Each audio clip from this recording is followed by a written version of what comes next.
This text is essentially a hybrid. It started out in first edition, written just for detectives. All we wanted to do was reach law enforcement and detectives, people working sex crimes for the first time.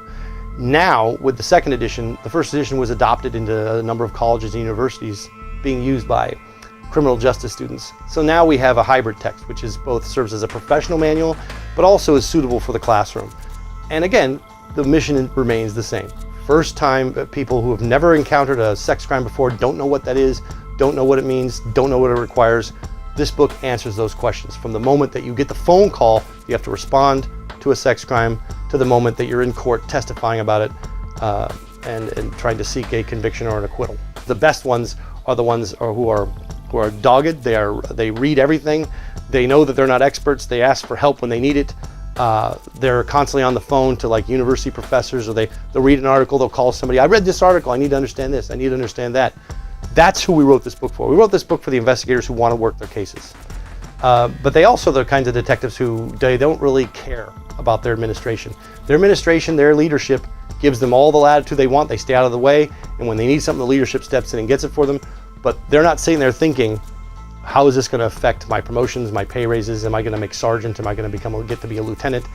You know, what's my political career looking like? A good investigator, they're in that position and they never want to leave. They don't want to be promoted out of it. They want to stay in that detective rank forever because they can run the ship, they can do what they need to do. They're on the street, they're making the moves themselves, and they're not relying on other people to get stuff done for them. They can move fast, they can move quick, and they can do what they want.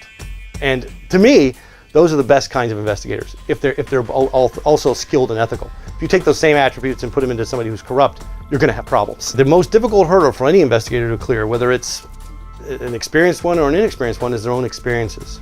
They have to let those go. Now, that doesn't mean they ignore them. It just means that they don't use those as confirmatory. Like one week, you'll have an experienced investigator who's had a really good experience with a victim, and they came in and they made a complaint and an arrest was made. The next week, they'll have that same kind of victim come in and make a report, and they'll treat them the same way, and it'll turn out to be a false report.